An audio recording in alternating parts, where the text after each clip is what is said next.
ඉතින් අද මං හිතුවා ඔයගොල්ලන්ට අරන් එන්න ඕනි කියලා one pot rice එකක් නැත්තම් එකපාර කොහොමද බතක් හදන්නේ එක භාජනයක. ඉතින් මං හිතුවා රයිස් කුකර් එකක නැත්තම් මල්ටි කුකර් එකක කොහොමද අපිට දවල්ට නැත්තම් කවුරු හරි ගෙදරට එනවා නම් ඒ නමුත්තන්ට කොහොමද එකපාර රයිස් එකක් හදන්නේ කියන එක නැත්තම් බත් එකක් හදන්නේ කියලා. ඉතින් මම මේකට අද එකතු කරගන්නේ chicken. ඉතින් ඔයගොල්ලන්ට මේකට කැමති නම් fish, lamb, mutton ඒ ඕන දෙයක් ඇඩ් කරගන්න පුළුවන්. ඉතින් මං හිතුවා හැමෝම සාමාන්‍යයෙන් එදිනෙදා කෑමට ගන්න chicken. ඉතින් ඒ හින්දා chicken වලින් one pot rice එකක් නැත්තම් එකපාර ඔක්කොම එකට දාලා හදන්න පුළුවන් බතක් හදන්න ඕනේ කියලා. එහෙනම් අපි මේ වීඩියෝ එකෙන් බලමු කොහොමද ඉක්මනින් පහසුවෙන් රයිස් එක හදාගන්න කියලා. ඔයගොල්ලන්ට මේකෙදි රයිස් කුකර් එකක් නැත්තම් මල්ටි කුකර් එකක් නැත්තම් සාමාන්‍ය ලිපේ උනත් හදාගන්න පුළුවන්. ඒක ප්‍රශ්නයක් නැහැ. මම chicken මෙතන හොදලා අරගෙන තියෙනවා. ඉතින් හොදලා කපලා අරගෙන තියෙනවා. මම මේකට කහ ලුණු, එතකොට මිරිස්, ගම්මිරිස්, දෙහි චුට්ටක් ඒ ඔක්කොම දාලා හොඳට මැරිනේට් කරලා තිබ්බ. මොකද එතකොට හොඳට මස් වලට පහේ ටික හොඳට උරා ගන්න හින්දා. දැන් අපි බලමු කොහොමද හදන්නේ කියලා. ඉතින් ඔයගොල්ලන්ට ගෙදර මං කිව්වත් වගේ රයිස් කුකර් එකේ ප්‍රශ්නයක් නැහැ. ඔයගොල්ලෝගේ සාමාන්‍ය රයිස් කුකර් එකේ ඔන් කරලා ඊට පස්සේ ඔයගොල්ලන්ට මේවා ටික ඇඩ් කරන්න පුළුවන්. ඒ වගේම ඔලිව් ඔයිල් ටිකක් ඕන කරනවා. මෙතන මම කෝප්ප 5ක් සාමාන්‍ය කෝප්ප 5ක බත් අරගෙන තියෙනවා සෝදලා. ඉතින් ඔයගොල්ලන්ට ඒකට බාස්මති නැත්තම් කීරි සම්බා ඔයගොල්ලෝ කැමති විදිහට සුදු කැකුළු ඕන දෙයක් පාවිච්චි කරන්න පුළුවන්. ඉතින් මම මෙතන අරගෙන තියෙන කීරි සම්බා හොදලා අරගෙන තියෙනවා. එතකොට තක්කාලි ගෙඩියක් අරන් තියෙනවා, ලුණු ගෙඩියක්, සේර කෑල්ලක්, කුරුඳු, කරදමුංගු කරාබු නැටි, ඉඟුරු සුදු ලුණු, ඒ වගේම අමු මිරිස් කරල් දෙකක්, රම්පේ කරපිංචා. ඒ ටික තමයි අරන් තියෙන්නේ. දැන් මම මුලින්ම කරන්නේ මේ ටික බැද ගන්න ඕනේ මේ ඉඟුරු සුදු ලුණු ටික හොඳට. ඒකට මම මේකේ නම් ඔප්ෂන් එකක් තියෙනවා සොතේ කියලා. ඒක දාලා නැත්තම් රයිස් කුකර් එකේ නම් නිකන් ඔන් කරලා කීප් වෝම් තිබ්බොත් ඔයගොල්ලන්ට පේනවා මේ භාජනේ රත් වෙනවා. ඒක රත් වෙනකොට ඔයගොල්ලන්ට පේනවා මේකේ සවුන්ඩ් එකක් එනවා. ඉතින් ඊට පස්සේ ඒකට එකතු කරගන්න පුළුවන් ඔයිල්. ඉතින් මම අද පාවිච්චි කරන්නේ ඔලිව් ඔයිල්. සාමාන්‍යයෙන් මෙතන මස් ටිකක් තියෙන හින්දා මම මේකට මේ සැහැඳි දෙක තුනක් එකතු කරගන්නවා.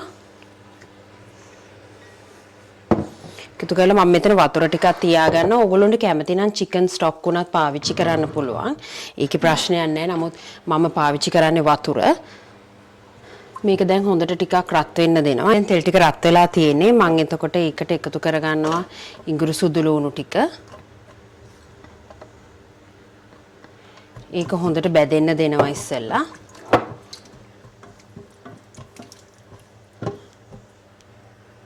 ඔයගොල්ලෝ දන්නවා සාමාන්‍ය ඉඟුරු සුදු ලුණු හොඳ සුවඳක් එනකොට තමයි අපි දන්නේ ඒක හොඳට බැදිලා කියලා. ඒ වගේම සුදු ලුණු වගේ දේවල් ගොඩක් කරවෙන්න බදින්න එපා, ස්පෙෂලි බත් වලට. එතකොට අර රස බත් වලට එකතු වුනහම හරි අමුතු ටේස්ට් එකක් එනවා. ඒ කියන්නේ අපේ සම්පූර්ණ ඩිෂ් එකේ රස වෙනස් වෙනවා. ඒ හින්දා සුදු ලුණු වගේ දේවල් ගොඩාක් බදින්නේ නැහැ. ඒක ඒ විදිහට බැදෙන්න දෙනවා. දැන් ඉඟුරු සුදු ලුණු ටික බැදෙනවා. දැන් මම මේකට එකතු කරගන්නවා ලුණු ටික, ඒ වගේම කරදමුංගු කරාබු නැටි, රම්පේ කරපිංචා, සේර කෑල්ල.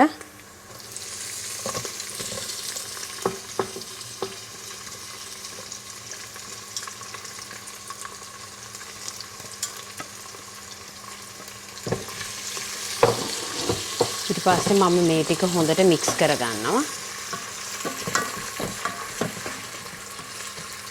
ලුණු ටික බැදීගෙන එනකොට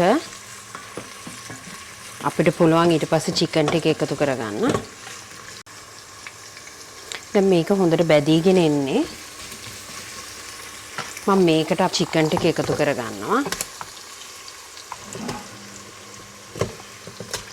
අපි ඊට පස්සේ මේක හොඳට කලවම් කරගන්න.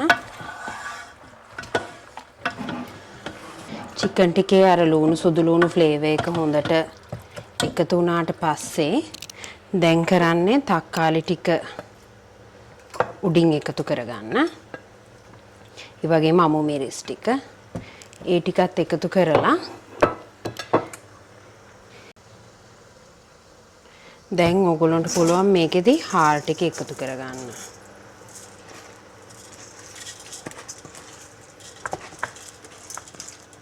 මොකද මේක රයිස් කුකර් එක හදනවා නම් ඊට පස්සේ නැත්තම් මල්ටි කුකර් එක හදනවා නම් කෙලින්ම මේක ඔන් කරන්න තියෙන. දැන් ඔයගොල්ලෝ ලිපේ හදනවා නම් චිකන් ටික චුට්ටක් බැදෙනකන් නැත්තම් තැම්බෙනකන් තෙලෙන් ඉඳලා ඊට පස්සේ රයිස් ටික එකතු කරලා නැත්තම් හාල් ටික එකතු කරලා ඊට පස්සේ ඕගොල්ලෝ කරන්න ඕනේ මේක හොඳට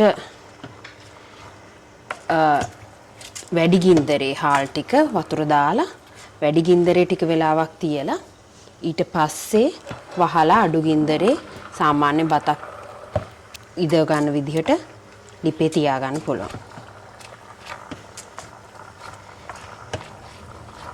දැන් හරි. දැන් මම මේකට වතුර දානවා. මම මෙතන සාමාන්‍ය බතක් ඉදව ගන්න විදිහට පොඩ්ඩක් මේක හොඳට ඉඩ බලලා වතුර ටික එකතු කරගන්න. සාමාන්‍ය මේකේ චිකන් ටික වැහෙන ප්‍රමාණය වතුර එකතු කරගන්න. ඔයගොල්ලෝ රයිස් කුකර් එකකට සාමාන්‍යයෙන් එකතු කරන කොට ගන්න වතුර ප්‍රමාණයම මම මෙතන වතුර කෝප්ප 4ක් අරන් තියෙනවා. මොකද චිකන් හොඳට තැම්බෙන්නත් ඕනේ, ඒ වගේම බත් එකේ දෙන්නත් ඕනේ. ඉතින් ඔයගොල්ලන්ට වතුර වෙනුවට චිකන් ස්ටොක් උනත් එකතු කරන්න පුළුවන්.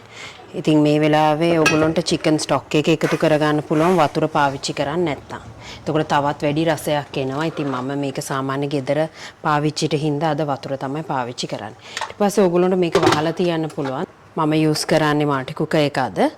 ඔයගොල්ලෝ රයිස් කුකර් එක නම් රයිස් කුකර් එක මේ වෙලාවේ වහලා ඔයගොල්ලන්ට පුළුවන් ඊට පස්සේ කුක් වෙන්න දාන්න. දැන් මේකේ ඔප්ෂන් එකක් තියෙනවා white rice brown rice කියලා. ඉතින් මම දැන් මේක දැනට වෙන ඔප්ෂන් එකක තියෙන හින්දා මම ඒක ක්ලියර් කරලා ඊට පස්සේ මේ white rice කියන ඔප්ෂන් එක ක්ලික් කරනවා. ඒක ප්‍රෙස් කරාට පස්සේ මේක ඔටෝමැටිකලිම white rice කියන මෝඩ් එකට වෙනස් වෙනවා.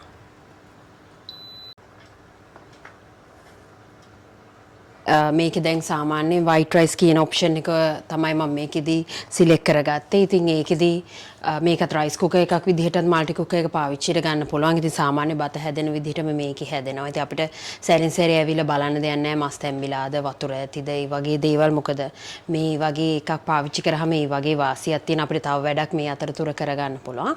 ඉතින් ඔයගොල්ලෝ රයිස් කුකර් එකක් යූස් කරනවා නම් ඒකත් සේම්. ඉතින් මේ විදිහම තමයි බලන්න දෙයක් නැහැ. සාමාන්‍ය විදිහට රයිස් කුකර් එක ඔයගොල්ලෝගේ ඔප්ෂන්ස් තියෙනවා නම් white red සමහර රයිස් කුකර්ස් වල හිම ඔප්ෂන්ස් තියෙනවා. ඉතින් white rice සිලෙක්ට් කරන්න පුළුවන්. නැත්නම් සාමාන්‍ය normal keep warm නැත්නම් cooking කියලා විතරක් තියෙන රයිස් කුකර් එක නම් cooking කියන එක දාන්න. එතකොට ඒ අවශ්‍ය විදිහට බත් එක මේකෙදී හැදෙනවා. ඉතින් ඔයගොල්ලෝ ලිපේ පාවිච්චි කරනවා නම් මම කිව්ව විදිහට ගින්දර වැඩි කරලා පොඩ්ඩක් ඉස්සෙල්ලා රයිස් එක හැදෙනකන් ඉඳලා ඊට පස්සේ අඩු ගින්දරේ සාමාන්‍ය ඔයගොල්ලෝ බතක් උයා ගන්න විදිහට වහලා ඒක බත උයා ගන්න පුළුවන්. ඉතින් චිකන් තැම්බිලාද කියලා සැරින් සැරේ බලන්න ඕනේ ඔයගොල්ලෝ ලිපේ හදනවා නම්. ඉතින් බත් එක ටිකක් තැම්බුනහම ඔයගොල්ලොන්ට තේරෙන ඊට පස්සේ ඔයගොල්ලොන්ට පුළුවන් චිකන් එක මොකද ලෙග්ස් වගේ ගත්තොත් ඇතුළ තැම්බෙන ටිකක් වෙලා යනවා. ඉතින් ඒ හින්දා පොඩ්ඩක් චිකන් තැම්බිලාද කියලා බලන්න. නමුත් ඔයගොල්ලෝ සාමාන්‍යයෙන් වහලා තිබ්බොත් අඩු ගින්දරේ වතුරක් තියෙන හින්දා චිකන් තැම්බෙනවා. ඊට පස්සේ ඔයගොල්ලෝ කරන්න තියෙන්නේ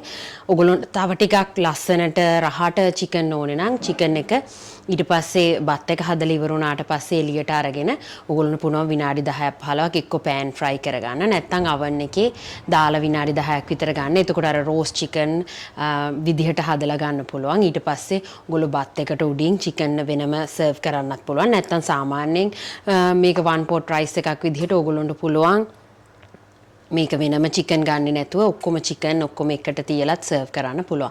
ඉතින් මං හිතනවා ඕගොල්ලොන්ට ඉක්මනින් පහසුවෙන් හිතන්නකො කවුරු හරි කෙනෙක් ගෙදර එනවා කියලා දවල්ට කන්න හදිසියෙ කෝල් එකක් ආවොත් එනවා කියලා කිව්වොත් මේ වගේ රයිස් එකක් ඇත්තටම හරිම ලේසි. මොකද අමුතුවෙන් දේවල් හොයාගත්තේ නැහැ. චිකන් සාමාන්‍යයෙන් ගෙවල් වල ඕන වෙලාවක තියෙනවා බත් තියෙනවා. ඉතින් අනිත් දේවල් ලුණු සුදු ලුණු තක්කාලි වගේ දේවල් ගෙවල් වල තියෙන දේවල්. බත් එක හැදිලා තියෙන්නේ මේ ඊට් කියලා වැටලා තියෙන්නේ. ඉතින් මේ මල්ටි කුකර් එකේ ප්‍රෙෂර් කුකර් එකක් වගේ තමයි ඉස්සෙල්ලා ප්‍රෙෂර් එක අයින් කරලා ඉන්න ඕනේ. දැන් මේකේ රයිස් එක හැදිලා තියෙන්නේ. ඉතින් අපි අරලා බලමු කොහොමද කියලා. දැන් ඔයගොල්ලන්ට පේනවා හොඳට කුක් වෙලා තියෙන්නේ.